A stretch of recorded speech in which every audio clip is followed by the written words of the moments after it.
YS Jagan cinema నటులకి ట్రేడ్కి cinema హీరోలకి సంబంధం లేదు. దానికోసం ప్రొడ్యూసర్ గిల్డ్ ఉంటుంది. చిరంజీవి గారిని అహంకారంతో జగన్ మహేష్ బాబుని, ప్రభాస్ గారిని, చిరంజీవి గారిని రమ్మని పిలిచి వాళ్ళందరినీ రూమ్లో కూర్చోబెట్టి వీడియోలు తీయించాడు. మీరు నన్ను బతిలాడండి, అది వీడియో తీసి బయటికి పంపిస్తా. కన్నబాబుని ఒకటి సిగ్గుందా? కన్నబాబు నీకు ఏం బతుకునేది? భిక్షం పెట్టి నీకు చిరంజీవి గారిని ఆ నీచుడు కూర్చోబెట్టి కింద అడ్డగోలుగా నువ్వు అన్యాయం అవమానం చేస్తావు. నీకు సిగ్గురాలా? నీకు ఆయన పెట్టిన భిక్ష నీకు అనిపించలేదా? నీకు ఆయన వెనకేసుకురావాలన్న బాధ కలగలేదా నీకు? ఇలాంటి వాడిని మనం గెలిపిస్తామా? ఇక్కడికి ఇంతమంది దోపిడీ చేసిన వ్యక్తిని గెలిపిస్తామా? మనం మత్స్యకారులకి ఇంత ద్రోహం చేసిన వాడిని గెలిపిస్తామా? ఎమ్మెల్సీ అనంతబాబు కూర్చోబెట్టి ఒక దళిత సామాజిక వర్గానికి చెందిన డ్రైవర్ని చంపేసి డోర్ డెలివరీ చేసి కూర్చోబెట్టి అతను ఈ రోజున ఎంపీకి చలమలశెట్టి సునీల్ పక్కన తిప్పించుకుంటారు. ఏమనుకుంటున్నారు ఒక్కొక్కళ్ళు? మీరు మర్డర్లు చేయండి, దోపిడీలు చేయండి, మేము బయటకు వచ్చేసి ఏదైనా చేసేస్తాం, మీరు మాకు ఓట్లు వేస్తారంటే ప్రజల్ని వాళ్ళు కూర్చోబెట్టి ఎలా చూస్తున్నారో మీకు అర్థమవుతా ఉంది. అందుకనే చలమలశెట్టి సునీల్ నాడు ఏ బేసిస్లో వస్తాడు? చలమలశెట్టి సునీల్ కనీసం ఒక పార్టీకి లాయల్టీగా ఉండాలి కదా. పిల్లి అనంతలక్ష్మి గారే ఉన్నారు, తెలుగుదేశం పార్టీ ఓడినా గెలిచినా నిలబడి ఉన్నారు. ఈ రోజున వారికి ఎందుకు గౌరవం ఉంటుంది? ఎందుకు గౌరవం ఉంటుంది? ఒక పార్టీని నమ్ముకుంటే నమ్ముకొని ఉండాలి. నేనే ఉన్నా, ఒక పార్టీ పెట్టా, కింద పడ్డా, నలిగా, లేచా, నిలబడి ఉన్నా. ఓడిపోయాను, కింద పడ్డాను, తూలాను, తిట్లు తిన్నాను, నిలబడి ఉన్నా. అలాంటిది ఈ రోజున చలమలశెట్టి సునీల్ గారు వచ్చి ప్రతి 5 సంవత్సరాలు ఒక పార్టీ మారిపోతాడు. ఆయనకు ఒక ఐడియాలజీ లేదు. అలాంటి తన పార్టీకి నిలబడిన వ్యక్తి మీకోసం ఏం నిలబడతాడు? ముఖ్యంగా ఒకటే గుర్తుపెట్టుకోండి, బీసీ సబ్ ప్లాన్ కానీ దాదాపు 20 BC sub plan funds divert చేశాడు. ఈ రోజున 9,000 మంది కేసులు పెట్టించాడు. నేను ఈరోజు ఒకటే అడుగుతున్నాను, మిమ్మల్ని నలుగుతున్నాను. దశాబ్దం నుంచి నేను 72 కోట్లు 73 కోట్లు ట్యాక్స్ కట్టానంటే నా సంపాదన 200 కోట్ల రూపాయలు ఈ 5 సంవత్సరాల్లో. అంత సంపాదించగలను నేను. జూనియర్ ఎన్టీఆర్ గారు అంత పెద్ద నటుడిని కాకపోవచ్చు, ప్రభాస్ గారు అంత పెద్ద నటుడిని కాకపోవచ్చు, చిరంజీవి గారు అంత పెద్ద నటుడిని కాకపోవచ్చు, రామ్ చరణ్ అంత పెద్ద నటుడిని కాకపోవచ్చు. వారికి నాదైన బలం ఉంది. నేను ఇంత డబ్బు సంపాదించి కూడా ఎందుకు రోడ్ల మీద తిరుగుతున్నానంటే నాకు భయం ఏముందంటే ఈ నేల కోసం కష్టపడే కొంతమంది వ్యక్తుల సమూహం కావాలి. 30,000 మంది ఆడబిడ్డలు అదృశ్యం అయిపోతే ఈ రోజు వరకు దాని మీద ముఖ్యమంత్రి ఒక ప్రకటన చేయడు, మాట్లాడు. ఇలాంటి ఎన్ని దారుణాలు చూస్తూ ఉంటే నాకు బాధేస్తుంది. అలాగే ప్రతిసారి మన కాకినాడ తీర ప్రాంతంలో ప్రతిసారి పడవలు కాలిపోతూ ఉంటాయి, దగ్ధం అయిపోతూ ఉంటాయి. దేనికంటే కేంద్రం విజిలెన్స్ మన కూర్చోబెట్టి కస్టమ్స్ వాళ్ళు బోట్లు వేసుకొని గంజాయి ఉంది ఈ బోట్లో అంటే ఆ బోట్లను తగలబెట్టేసి వెళ్ళిపోతూ ఉన్నారు. గంజాయి ఎక్కువైపోయింది. ఏ మూలకెళ్ళినా, కాకినాడ అర్బన్ వెళ్ళినా, కాకినాడ రూరల్ వెళ్ళినా బిడ్డలు, చిన్న బిడ్డలు, 16-17 బిడ్డలు మా గంజాయి అలవాటు అయిపోయిందని చెప్తా ఉంటే నిజంగా చాలా బాధ కలిగింది. ముఖ్యంగా యువతకి చెప్తున్నాను, మీ తల్లిదండ్రులు పడే బాధ వర్ణనాతీతం. నిజంగా మీరు కూర్చోబెట్టి మీరు బలంగా ఉండాల్సిన యువత, దేశానికి వెన్నెముక అవ్వాల్సిన యువత, మీరు ఈ గంజాయికి వీటికి మీరు కూర్చోబెట్టి ప్రోత్సహిస్తే డబ్బులు మీ ఆరోగ్యాలు పాడైపోతాయి. కానీ ద్వారంపూడి కానీ కన్నబాబు కానీ డబ్బులు పెరిగిపోతాయి, మళ్ళీ మిమ్మల్ని నలిపేస్తారు. అందుకని ఇది మారాలి అంటే ముఖ్యంగా గంజాయి మీద ఉక్కు పాదం పెట్టి నలిపేస్తాం కూటమి ప్రభుత్వం వచ్చిన తర్వాత. ద్వారంపూడికి కన్నబాబుకి నరకం అంటే స్పెల్లింగ్ రాయిస్తాం వాళ్ళిద్దరికి.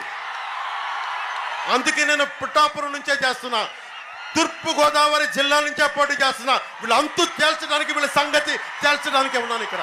సినిమా పరిశ్రమ కూడా రావాలి. వీళ్ళు ఎవరో బయట దేశాలకు పోతా ఉన్నారు. ఆ డబ్బులు కనుక ఇక్కడికి వస్తే ఇక్కడున్న 50 మంది ఆడపడుచులకు కానీ ఇక్కడున్న 25 మందికి ఒకరోజు షూటింగ్ చేస్తే డబ్బులు వస్తాయి మనకి. మీరు సినిమాలో చెప్తారు ఓజీ అంటారు, అరుస్తూ ఉంటారు కదా.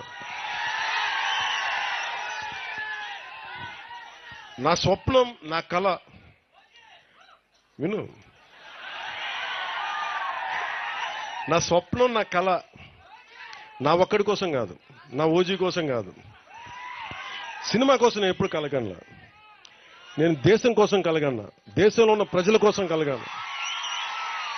ఈ పేరు, ఈ బలం, మీ ప్రేమాభిమానం ఇవన్నీ కలిపి 4 రోడ్లు వేస్తే జన్మధన్యం అనుకున్నాను. ఈరోజు 4 కాదు 29 రోడ్లు వేస్తున్నాం ఒక్క రోజులోనే. ఇంకొక నెలలో సీఎం గారు పాప చంద్రబాబు గారు ఏమనగా ప్లీజ్ దయచేసి లేదు వినండి. మన గౌరవ ముఖ్యమంత్రి గారు నన్ను గౌరవిద్దాం. నేను డిప్యూటీ సీఎం గారు నన్ను గౌరవించారు కదా, సంతోషం ప్లీజ్. ఏమవుతాయంటే వేదిక పైన నాయకులు ఉన్నారు, వాళ్ళకి ఇబ్బంది పడకూడదు కదా, మీ దగ్గర నడిపించారంటారు కదా, నన్ను తిడతారు మళ్ళీ. ముఖ్యమంత్రి ఎవరని కాదు, ఎవరు బాగా పనిచేశారని. ముఖ్యమంత్రి గారు ఆయన అనుభవం చాలా కీలకం, చాలా చాలా కీలకం. ఈరోజు 40 కోట్లు కావాలి మన గిరిజన గ్రామాల కంటేనే వెంటనే ఆయన ఒక అరగంట మొత్తం అందరిని పిలిచి మాట్లాడారు. ఇవ్వగలమా అంటే వెంటనే ఇచ్చేద్దాం, వెంటనే చేశాం. సో అందుకని మనస్ఫూర్తిగా ఆయన మరోమారు మీ అందరి తరపున కూడా ఇంకోసారి ఆయన ధన్యవాదాలు తెలుపుతాను. ఇక డబ్బు లేకపోతే నాలాంటోడు ఎన్ని పాదయాత్రలు చేసినా ప్రయోజనం లేదు. సో మనసు ఉండాలి, దానికి బుద్ధి ఉండాలి. సో మనసు బుద్ధి రెండు కలిస్తే ఆంధ్రప్రదేశ్ అభివృద్ధి. సో మీ అందరికీ మరోమారు ధన్యవాదాలు తెలుపుకుంటూ, ఎస్పీ గారు ఇందాక ఇప్పుడే చెప్తా ఉన్నారు, నోటు గాంజా అనేది పోస్టర్ రిలీజ్ చేస్తామని చెప్పారు. ఒకసారి ఎస్పీ గారిని ఇంకా మిగతా డిఎస్పీస్ కూడా ఒకసారి ఎవరైతే ఉన్నారో, ఇప్పుడు నేను మీ చేత ఓట్లు వేయించుకోవడానికో చప్పట్లు కొట్టించుకోవడానికో ఒక మాట మాట్లాడి చేసేస్తాం అని మాట్లాడేయచ్చు. కానీ మనం సుప్రీంకోర్టులో కొన్ని హైకోర్ట్స్లో ఉన్నప్పుడు కొన్ని జాగ్రత్తగా వ్యవహరించాల్సిన పరిస్థితి ఉంది. అన్ని ఉద్యోగాలు మనం ఎవరైనా సరే ఉద్యోగాలు ఎలా వస్తాయి మీరు ఆలోచించండి. స్కిల్ ఉండాలి. ఒకవేళ నాకు రిజర్వేషన్ లేదు, రిజర్వేషన్ లేనప్పుడు నేను ఏం చేస్తాను చెప్పండి? స్కిల్ డెవలప్ చేసుకుని వెళ్ళాలి. రిజర్వేషన్ వచ్చే వరకు వెయిట్ చేయడం నాకైతే భయం వేస్తుంది నా జీవితం. సో నేను మీరు చెప్పిన GO3 ఏదైతే ఉందో దాని గురించి ముఖ్యమంత్రి గారి దృష్టికి తీసుకెళ్తాను. ఈ లోపు మీరు ఆర్థికంగా ఇబ్బంది పడకుండా మీకు స్కిల్ డెవలప్మెంట్ చేస్తే మీకు ఫలితాలు వస్తాయి, మీకు ఆర్థికంగా బలోపేతం అవుతారు. మీలో నేను మొన్న పోయినసారి అరకుకు పోయినప్పుడు ఒక కుర్రోడికి మార్షల్ ఆర్ట్స్ వచ్చు, మలేషియాలోకి వెళ్దామంటే అన్న నాకు సపోర్ట్ చేయట్లేదని. అలా ఎంతమంది మీరు ప్రతిభ మీలో ఎంతమంది ఉందో మీకేం తెలుసు?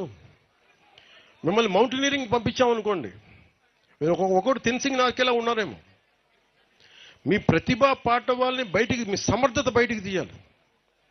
మీరు గొప్ప రన్నర్స్ ఉన్నారేమో, మ్యారథాన్ రన్నర్స్, గోల్డ్ మెడలిస్ట్ సాధించగలరేమో, మీరు గజీతగాళ్ళు ఉన్నారేమో, సైంటిస్టులు ఉన్నారేమో, లేదంటే గొప్ప IASలు IPSల స్థాయి ఉందేమో, గొప్ప పోలీస్ అధికారుల స్థాయి ఉందేమో.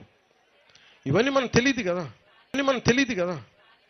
అందుకని ఈ ప్రభుత్వం పెట్టింది ఏంటంటే స్కిల్ డెవలప్మెంట్ మీద దృష్టి ఎక్కువ పెట్టింది. హక్కులతో పాటు, జీవోతో పాటు, కాన్స్టిట్యూషన్ పరంగా, రాజ్యాంగ పరంగా ఎలాంటి హక్కులు లభించేలాగా ముందుకు తీసుకెళ్లడంతో పాటు స్కిల్ డెవలప్మెంట్ చాలా బాధ్యతగా తీసుకున్నాం.